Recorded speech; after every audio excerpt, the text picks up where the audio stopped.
ուզում անդրադառնալ Չարենցավանի դեպքին, երբ որ պետի տեղակալը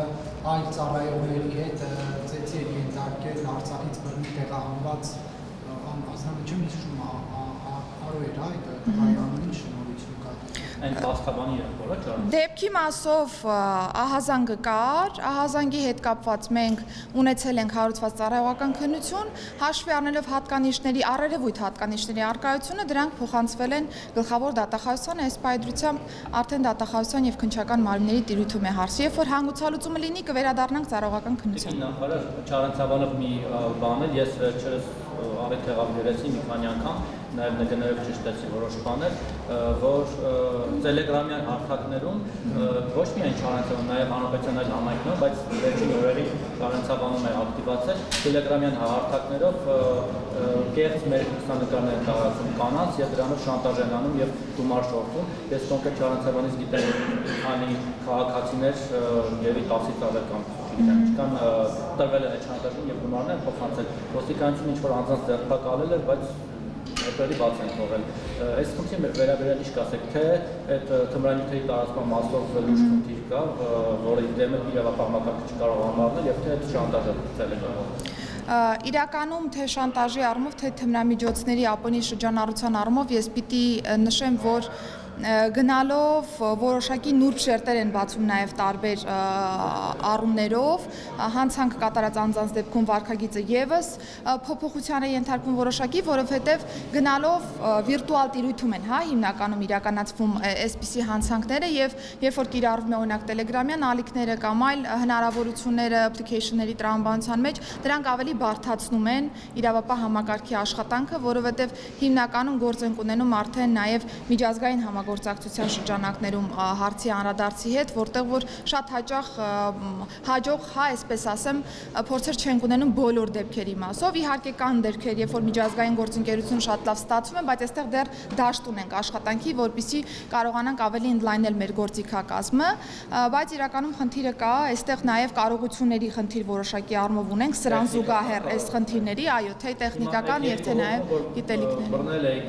ձեռնարկալել եք, հետո բացվածին Չարենցավանի դեպքով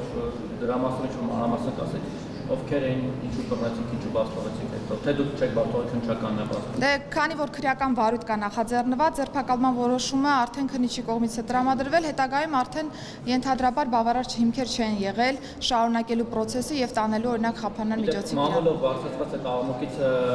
հետո մի որոշ ժամանակ դադարեց այդ շանտաժը, բայց երեք տեղեկացա, որ նորից ակտիվացել են նոր մարդկանց են էլի Չարենցավանի բնակիչները ընդգրկել, էլի շանտաժ են անում, էլի գումար են կոտրում։ Դուք եթե չեք կարողանում դրա դեմ առնել այս բանը ձեր գործիքակազմը որպես նախարար ինչ-որ ոչ ունեք, ինչ-որ հորդոր առաջարկ, հանրությունը ինչպես դիմակայի դրանց, ինչ անի։ Իրականում ես մի անգամ հարցին անդրադարձել եմ, տարբեր հանցագործությունների դեպքում շատ հաճախ ոչ միայն իրավապահ համակարգի կարողություններին է վերաբերում, հարցը, այլ նաև հանցանքից տուժած անձի վարքագծին է վերաբերում, որովհետև կան որոշակի խումբ հանցանքներ, որտեղ տուժածի վարքագիծը չափազանց կարևոր նշանակություն է ունենում հանցանքի վրա հասնելու հետ կապված, շատ հաճախ օրինակ պայմանականորեն տարբեր համակարգչային հափշտակությունների թեմաներով կամ կիբերհանցագործության այլ դրվագների հիմքերով անձինք ընդհանրապես տարբեր հարթակներում լրացնում են իրենց անձնական տվյալները եւ սա բերում է կրկին հանցագործության իրականացմանը։ Հորդորս մեր քաղաքացիներին հնարավորինս անվտանգ գործել վիրտուալ միջավայրում, մենք սկսել ենք արդեն կիբեր մարտահրավեր հաղորդումների շարքը, որտեղ որ առանձին այս դրվագներին, որոնք ձեր նշած օրինակով շատ տարածված են, փորձում ենք դրանց անդրադառնալ եւ բացատրել մեր քաղաքացիներին, թե ինչպես պետք է լինի իրենց վարքագիծը, որը թույլ կտա հնարավորինս զերծ մնալ այս իրավիճակներից, իսկ եթե զերծ մնալու տարբերակ որպես այդպեսին չի լինում, ընդ որում վերջերս շատ հաճախ են այդպիսի դեպքերը լինում, արդեն պետք է դիմեն մեր մասնագիտացված ստորաբաժանմանը, որպեսզի կարողանանք հնարավորինս օժանդակել process-ին։ Դուք քաղաքական պաշտոն եք զբաղեցնում, արժևում են ընտրություններ են, այս օրերին արդեն որոշակի առումով ահազանգեր կան, որ տարբեր վայրերից բերում են քաղաքացիների գրառություն, Գյումրիում, չգիտեմ որքանով են ծառայում այդ հայտարարությունների, Հնդկաստանի քաղաքացիներ ախրքալակից եւ նաեւ այնուամենայնիվ ոստիկանությունը ապա քաղաքական է, թե հաշվի առնելով այն, որ դուք քաղաքական պաշտոն եք զբաղեցնելու, իրենք եւս որոշակի առումով քաղաքականացվում են եւ նաեւ այդ ընտրացուցակների անճշտությունների եւ ահազանգերի վերաբերյալ։ Նախ առաջինը, թեև իմ պաշտոնը քաղաքական պաշտոն է, բայց կա շատ հստակ դերաբաշխում ներքին գործերի նախարարի եւ ոստիկանության աշխատանքի մասով եւ ոստիկանությունը շարունակում եւ շարունակելու է իրականացնել ապաքաղաքական գործունեություն։ Եվ ընտրացուցակների մասով ես պիտի ասեմ, որ արդեն ներքին գործերի նախարարության պաշտոնական կայքեջում նախնական ցուցակները հրապարակված են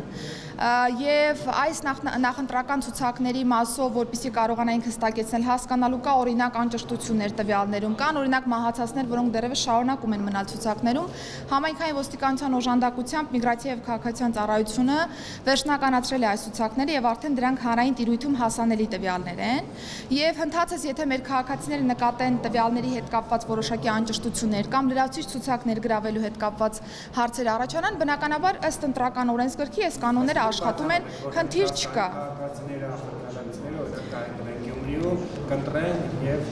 Ես անկեղծ ասած թեման, երբ որ ինձ հայտնի դարձավ, որ մեդիա դաշտում շրջանառվում է այդ թեման, շատ անակնկալ էր, որովհետև առնվազն օրենսդրությանը ծանոթ մարդիկ պիտի ունենան, որ այսօր գրանցվելով Գյումրիում կամ Փարաքյարում դա չի տալու անձին հնարավորություն մասնակցելու մարտի վերջին ընթացող ընտրություններին, որովհետև անձը պետք է ունենա որոշակի ամսական կտրվածքով հաշվառում տվյալ բնակավայրում, որը որ նրան ընտրական իրավունքի հնարավորություն կտա։ Եթե անձիկ տվյալ ժամկետից առաջ են գրանցվել եւ շարունակում են այնտեղ բնակություն հաստատել, բնականաբար ըստ օրենքի տվյալ անձինք ունեն ընտրական իրավունք։ Այս մասով նախարարությունը պաշտոնական հայտարարությամբ հանդես եկել է եւ եթե լինեն համանման ահազանգեր, խնդրում եմ ուղղորդել նախարարություն, մենք բարձրաբանումները կտանք։